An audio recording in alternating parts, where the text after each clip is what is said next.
Hello friends, ఈరోజు వీడియోలో instant parottas ఎలా కాల్చుకోవాలి, పొరలు పొరలుగా ఎలా వస్తుందో చూద్దాం. నేను ఇన్స్టాంట్ పరోటాస్ అయితే డిమార్ట్ నుంచి తెచ్చుకున్నాను. స్టవ్ ఆన్ చేసుకొని ప్యాన్ అయితే పెట్టేసుకోవాలి. ప్యాన్ కొద్దిగా హీట్ అయిన తర్వాత ఆయిల్ వేసుకోండి. ఆయిల్ కొద్దిగా హీట్ అవ్వనివ్వండి. ఆయిల్ని ప్యాన్ మొత్తం స్ప్రెడ్ అయ్యేలా చేసుకోవాలి.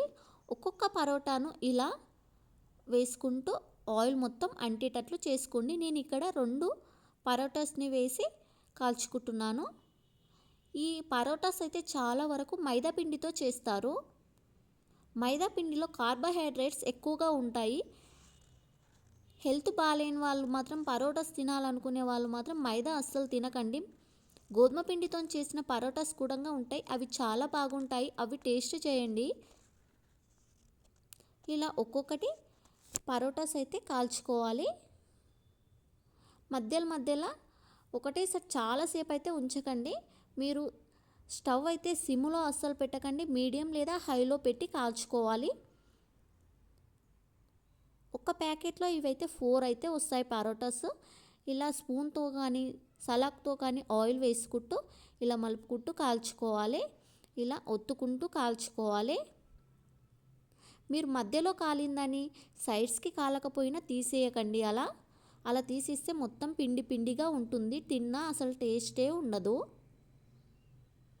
చూడండి, పరోటాను మొత్తం కాలనివ్వాలి, సైడ్స్కి కూడా ఫుల్గా కాలనివ్వాలి. నేను వీడియోలో చూపిస్తున్నాను కదా, నేను ఎలా కాల్చుకుంటున్నానో అలాగే కాల్చుకోండి. అలా మొత్తం పరోటా కాలితేనే టేస్ట్ అనేది చాలా బాగుంటుంది. చాలా వరకు మాత్రం కర్రీస్లో అయితే చాలా బాగుంటుంది పరోటాస్. ఎవరి టేస్ట్ వాళ్ళకు ఉంటుంది. కొంతమంది అయితే ఫ్రైలో కూడా తింటారు. కర్రీస్లో మాత్రం కొద్దిగా గ్రేవీ ఎక్కువగా ఉండడం వల్ల చాలా టేస్ట్ ఉంటుంది.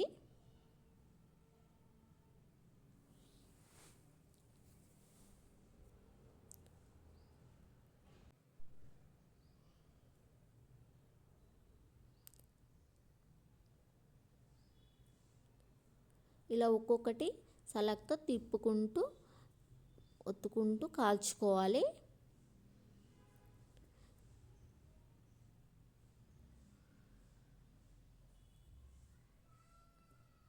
ఇలా కాల్చుకొని ప్లేట్లో అయినా లేదంటే ఒక బౌల్లో అయినా వేసుకోండి. ప్లేట్లో వేసుకోవడానికి ట్రై చేయండి, ఎందుకంటే తర్వాత మనం పొరలు పొరలుగా రావాలంటే చేతులతోనే కొద్దిగా ప్రెషర్ ఇవ్వాల్సి వస్తుంది. అందుకోసమే ప్లేట్లో వేసుకోవడానికి ట్రై చేయండి.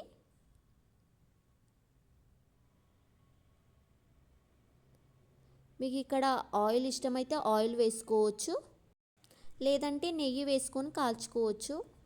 ఏది వేసుకున్నా టేస్ట్ అనేది చాలా బాగుంటుంది.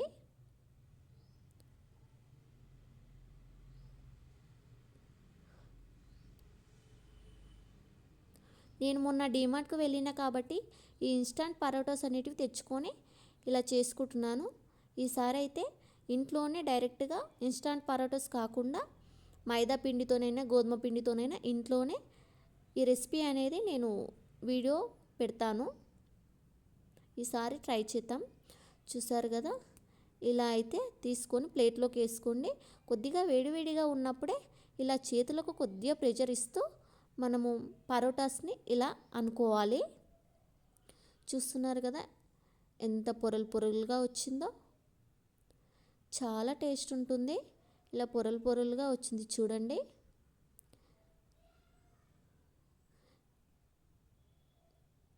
ఇలా అయితే కొద్దిగా చేతులకు ప్రెషర్ ఇస్తూ ఇలా చేతులతోని అనుకోవాలి. చూసారుగా ఫ్రెండ్స్, చాలా బాగుంటుంది. కర్రీస్లకి మాత్రం ట్రై చేస్తే. ఈ వీడియో మీకు నచ్చినట్టయితే లైక్ చేసి సబ్స్క్రైబ్ చేసుకోండి ఫ్రెండ్స్. నా వీడియోస్ ఎవరెవరు చూస్తున్నారో నన్ను సపోర్ట్ చేయండి ఫ్రెండ్స్. Thank you.